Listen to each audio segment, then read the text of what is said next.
오늘 트럼프가 그 한일 핵무장을 갖다가 하게 하겠다고 말한 적이 없다고 선거 때 한 말을 뒤집었다라는 내용이 나왔습니다. 트럼프는 그 지난 3월 25일 날 NYT하고 회견에서 한국과 일본의 핵무장 허용 가능성에 대해 질문을 받고 미국이 만약 지금처럼 약한 모습을 계속 보인다면 한국과 일본은 핵무장을 하려고 들 것이라며 한일이 핵 위협을 느낀다면 핵무기를 가져도 나쁘지 않다 이렇게 말했고 3월 29일 날에도 CNN 주최 이 미팅에서 북한, 파키스탄, 중국도 핵무기를 갖고 이란도 10년 내에 가질 건데 일정 시점에서 한국과 일본이 북한에 맞서 자신들을 스스로 보호할 수 있다면 미국의 형편이 더 나아질 거다 이렇게 말을 해서 한국과 일본을 핵무장을 갖다가 용인한다 이렇게 말을 했는데요. 이렇게 해석이 되었죠. 그런데 이런 부분에서 트럼프는 이제는 발을 빼버렸습니다. 뭔 이야기를 하는가 하면요. NYT 뉴욕타임스가 트럼프의 외교 정책이 예측 불가능할 만큼 혼란스럽다 이렇게 말을 하니까 트럼프가 트위터에 글을 올려 더 많은 나라가 핵무기를 보유해야 된다고 내가 말했다고 글에 썼는데 부정직하다. 나는 그런 말을 한 적이 없다 말을 했습니다. 정확하게 이 워딩을 안 했지만은 트럼프의 말들을 해석해 볼 때 그렇게 해석될 수 있는 말을 했지요. 근데 트럼프는 철면피입니다. 그래서 자기가 했던 말을 다 뒤집어 버립니다. 한국 핵무장 발언을 했다고 좋다고 한국에도 좌파도 우파도 떠들었습니다. 왜? 좌파가 좋다고 떠드는 거는 미군 철수하고 한국은 핵무장하면 되지 않냐 요렇게 말을 하면서 미군 철수를 몰아내고 사드 배치할 필요도 없다. 북한도 핵, 한국도 핵으로 가자. 이러면서 결국은 미군 철수에 방점을 두고 사드 배치하지 않은 쪽에 방점을 두고 이야기했고 전시작전권 2항에서 그 다 갖고 가라고 이야기하는 그 명분으로 이걸 이야기하는 거고요. 우파는 핵무장을 해야 된다. 그래야 북한을 이긴다고 그것만 듣고 또 트럼프 당선했습니다. 좌우에 다 돌대가리들입니다. 그거는요. 트럼프가 왜 그 말을 했겠습니까? 한국하고 일본 돈 내라. 돈 안 내려면 너희끼리 뭐 핵을 만들든지 해서 살아라고 질른 부분인데요. 트럼프가 선거 때 당선된 부분은 이런 식으로 말을 지르니까 당선된 겁니다. 논리적으로 이야기해서 한국과 일본이 분담금을 더 내야 된다. 지금은 몇 프로인데 그걸로 턱없다 3배, 4배 올려야 되는데 그 이유는 우리한테 희생을 요구하고 너네들은 그 뒤에 숨어서 돈을 벌기 때문이다. 어쩌다 저쩌다 뭐 길어질 거 아닙니까? 돈 더 내야 된다. 이런 나라를 도와주면 미친 짓이다.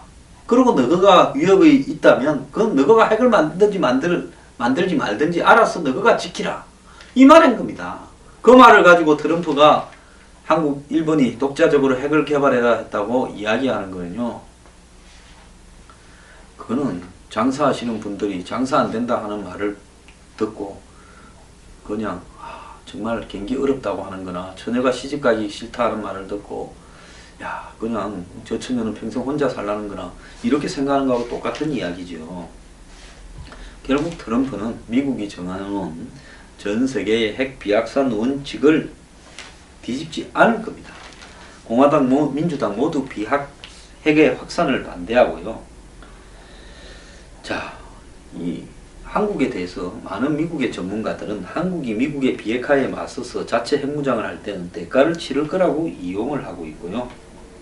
동맹을 비용의 문제로 보는 트럼프가 오히려 핵을 갖다가 만들어라 하는 게 아니라 미국이 제공하고 있는 핵 우산조차도 좀 걷어버리면서요.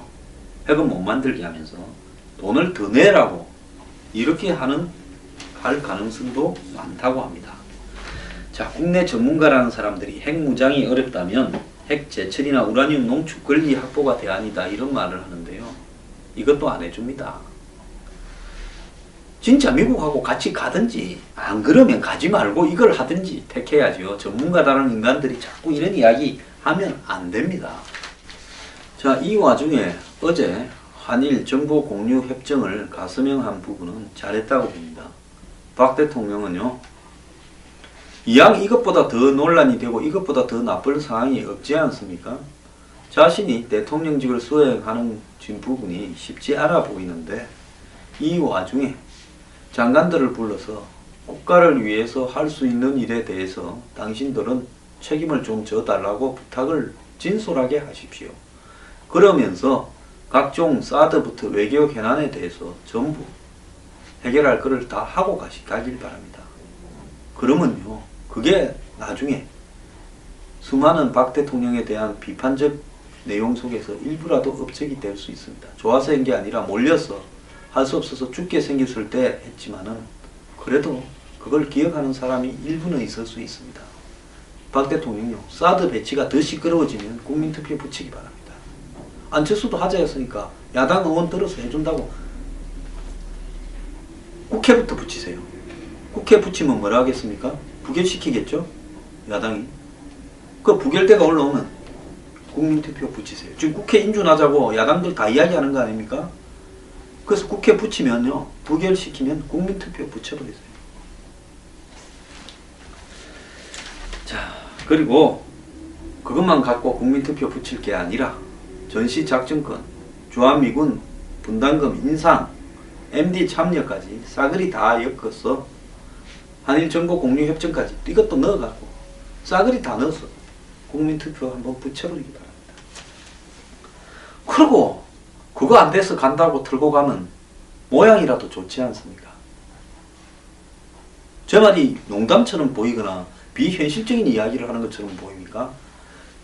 트럼프가 된 시점에서 박 대통령이 국가를 위해서 마지막으로 기여할 수 있는 기회가 거기에 있다라는 이야기를 제가 진지하게 하는 겁니다.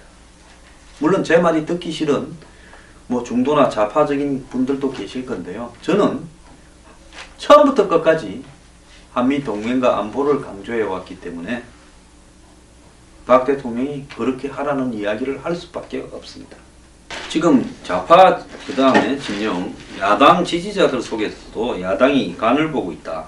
집권 수싸움 하느라고 지금 청와대와 티격태격하고 있고 야당도 기득권인 거 아니냐. 너네도 좋아서 지금 지지하는 게 아니다.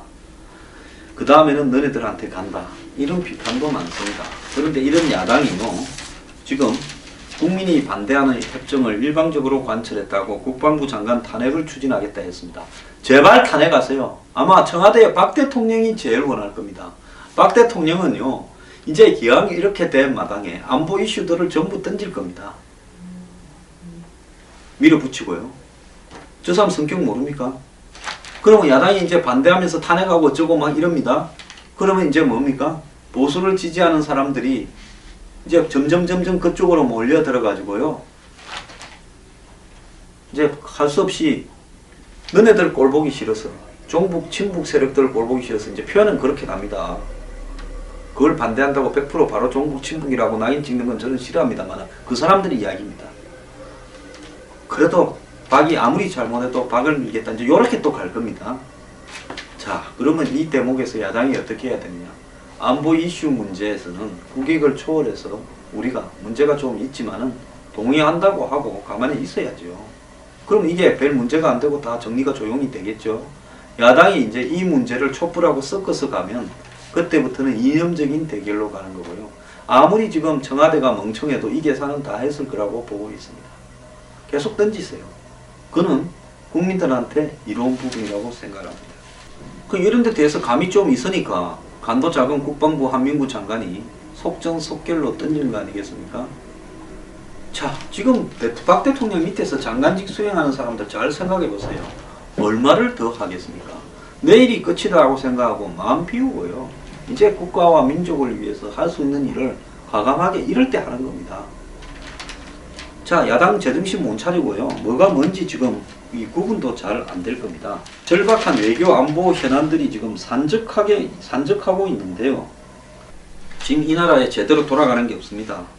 수출도 프랑스, 홍콩한테 밀려서 팔리고 버팀목인 경제의 견인차인 부동산도 어렵고 그 다음에 수사가 전방위로 되다 보니까 대기업들도 손을 놨습니다. 삼성은 조직 개편 중단했고 롯데는 지배구조 개선에 손을 놨고 현대차는 지금 트럼프 이후에 미국 시장에 타격이 될까봐 절치부심하고 있습니다.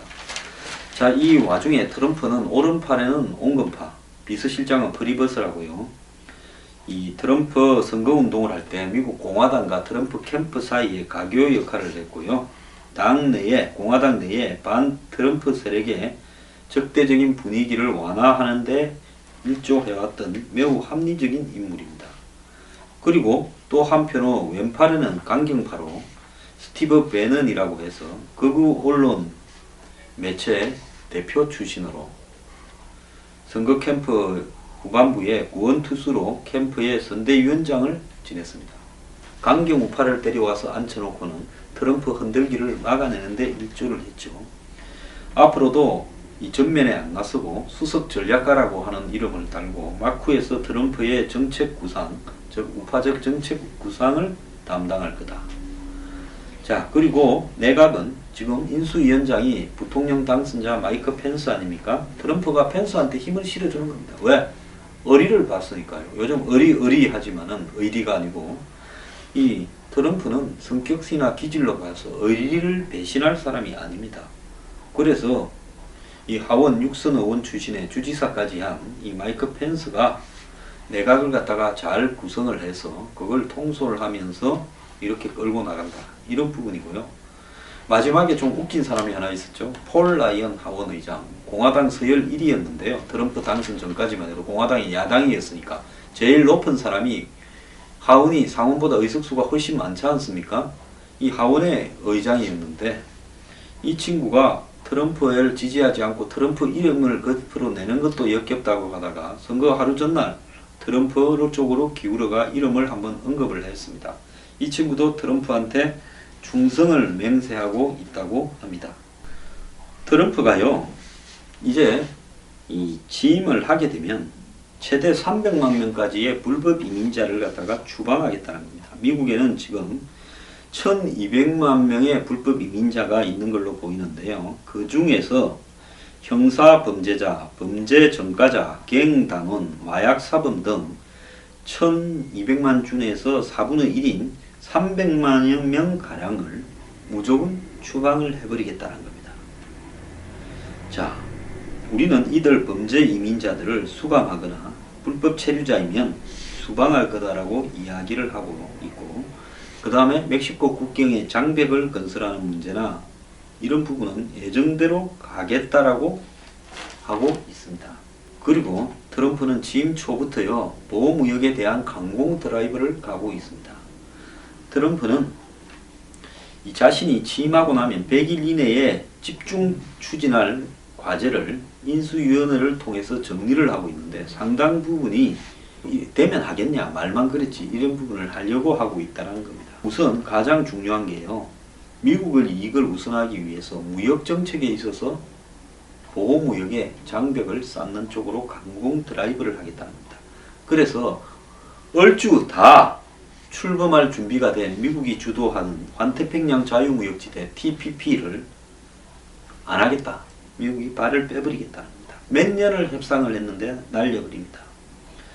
그리고 오바마도 TPP에 의회 비준을 포기해버렸다고 합니다. 그래서 TPP는 돈만 많이 쓰고 시작도 못해보고 넘어져 버렸고요. 북미 자유협정, 즉 미국과 캐나다의 그리고 멕시코 간의 이 자유무역협정인 나프타도 재협상에 착수할 건데요. 이 100일 내에 재협상에 착수해서 미국 측 요구가 받아들여지지 않으면 미국이 나프타를 해체해버리겠다라는 이야기입니다. 자, 한미 FTA를 어떻게 할지는 아직은 불확실한데요. 우선 나프타에 100일 동안 집중하고 각국들과의 FTA는 이제 자료를 모으는 상황에서 앞으로 어떻게 할 건지 대응을 모색하겠다고 합니다. 자, 나프타의 재협상에서 미국이 무엇을 얻어낼지는 미지수고, 또 나프타를 폐기할 때는 미국도 손해를 볼 가능성이 있다라는 이야기가 제기되고 있지만은 미국은 이 문제를 밀어붙이려고 하는 것 같습니다. 미국의 자동차 회사들이 멕시코에 대부분 공장을 두고 있는데요. 자, 그러면 이런 부분들이 만약에 이 나프타가 없어지게 되면 멕시코에서 생산하고 있는 자동차와 자동차 부품을 미국에 갖고 들어올 때 관세를 매겨야 되는데 가격 상승에 따른 매출 감소 등으로 미국도 손해를 볼 가능성이 있어서 이걸 어떻게 할 거냐. 또 한 해 8천억 달러의 무역 적자가 이렇게 미국이 나고 있는데 중국하고의 관계에서는 이 8천억 전체가 8천억이고 그 중에 4천억이 중국한테서 나고 있는데, 그래서 중국을 환율 조작국으로 지정을 해서 일부 중국이 미국에 수출하는 품목에 대해서 보복 관세를 부과하겠다는 것이 미국의 입장입니다. 환율 조작국 지정만으로 관세가 자동 부과되지는 않아서 환율 조작국이라고 말하면 그건 선언에 불과한데요. 실제로 미국이 이렇게 나갈 경우에 양국 간에 심각한 충돌이 벌어질 거다 보입니다. 한국은 너무 겁을 먹을 필요가 없습니다. 시간이 좀 걸릴 겁니다. 트럼프가 한국에 대해서 자기 입장을 정리하는 데는 한 4, 5개월 걸릴 거라고 보고 있습니다. 그 동안에 안보는 어떻게 하겠다, 무역이나 환율은 어떻게 하겠다, 또 미국 전체의 보호무역 제도에 대한 변화에 대해서 대기업들이 어떻게 적응하겠다는 것은 각기 대기업들이 종경련이 이런 거 하라고 있는 건데 여태까지 돈이나 거두고 쓸데없는 짓 하지 않았습니까? 그건 알아서 할 부분이고요. 정부는 안보에 집중적으로 신경을 쓰면 될 거라고 보는데요. 그 안보 문제에서는 미국이 나올 견적서가 각 분야에 얼마쯤 되고 우리는 어떻게 대응해야 되는가를 집중적으로 고민을 해야 되고요. 자, 이 부분은 대통령의 유고와 관계없이 국방부 장관이 대통령하고 상의하는 거야 뭐 원래 하면 누가 뭐라고 그럽니까? 몰래 안 하고 그냥 해도 되죠. 그래서 소신껏 밀어붙이기를 바랍니다. 다만 저 윤병세 외교부 장관이 시원찮아서 좀 걱정입니다. 자, 트럼프 출범했다고요? 우리가 너무 신경 쓸 거 없습니다. 벌써 이 뭐 핵 문제 발 빼지 않습니까? 트럼프가 북한의 김정은이하고 햄버거 먹어요? 햄버거 먹는 거는 반쯤 죽이겠다 이야기입니다. 그러니까 그것도 크게 걱정할 거 없습니다. 그렇게 쉽게 못 만납니다.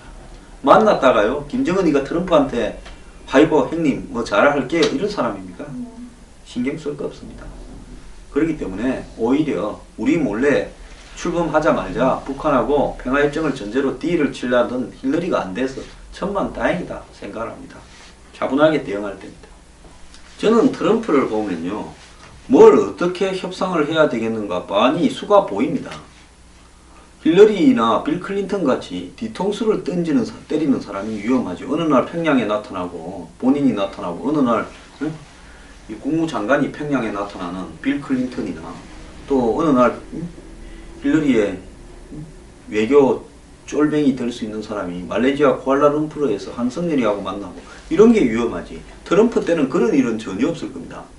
그리고요, 뭘 견적을 얼마를 부를 건지도 대충 들어옵니다. 눈에. 사드에 어떻게 할지도 대충 보여요.